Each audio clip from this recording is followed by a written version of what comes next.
we do have a new award this year, and it is the Phil Young Award. For those of you who don't know Phil Young, he was larger than life in every aspect, in size, and personality, and humour. He took over from me as mini-junior chairman and did a first-class job. A happier chap you could never wish to meet. And I know he was absolutely devoted to rugby and spent most of his year around rugby. And unfortunately, Phil had an accident on his way back from a rugby match. It was the Havant Sevens, and unfortunately passed away as a result of that accident. But his wife, who shared his passion for the game, asked if his memory could be recorded in some way in the club. And because his tenure at the time was focused around the under-14s, asked that a special award could be made known as the Phil Young Award, which brings a shield and a bursary, a cash lump sum for an individual to spend in some sport-related activities. And it's a way of sort of remembering the contribution that lots of us old farts put in, week out into this game. And the club thought this was a tremendous idea, and it was decided that after the Johnny Wilkins Award, which is very prestigious and tends to happen at the upper end of the junior age range, the Phil Young Award will also be nominated and awarded at the senior club AGM. And in terms of what makes the recipient of that award special, it's having a positive attitude to the game. It's been a good team player with a sense of humour, respected by his teammates as someone special, on and off the park, and a role model for others. These guys have got up to under-14s.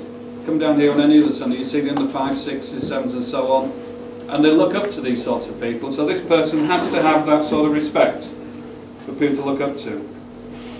And yes, a capable player, skilled on the park and off the park, not necessarily outstanding. Essentially Clubman of the Year, as well as being a good all-round, a good egg, really. And that player should go beyond the norm in many aspects of the game, and is recognised easily by his players for that. Is Josh Parkin.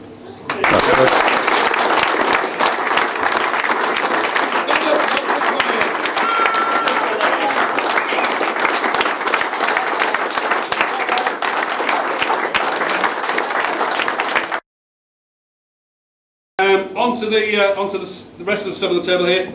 Second award is for a person who's shown remarkable improvement during the year and whose rugby has really developed over the course of the year. Been with it a while, but has got a tremendous attitude to the game. He's what I classify as a happy chappy. He'll talk to anybody without adjusting the language of speech, the tone, the intonation, or anything. It really is a nice young man. And my colleagues and I all agree that the Teamster and the person who's shown remarkable improvement this year for a special award is Rob Tomlinson. Excellent.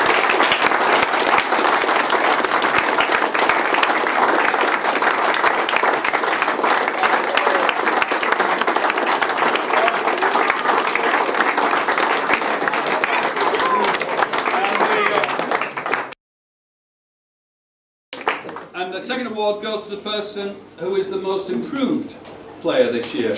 At this age, it's frightening how quickly they develop. I was just talking to Peter Finland's guy, Toby, outside, and from there, in the space of no time, he must have put on 8 inches or more, and bulked out. These lads are doing it at this age, and so so the rugby is improving accordingly when they get used to having a bit more size and bulk and so on. But my most improved player this year, along with my colleague coaches, is Alec Goldsworthy.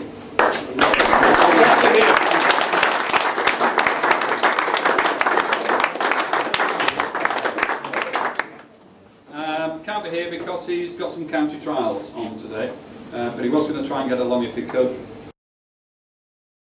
The under-14s player of the year is because this guy just gets on with a job every week. His dedication and commitment to task and improving technique is regularly commented upon by the coaches. The under-14s player of the year this year is Ben Barber.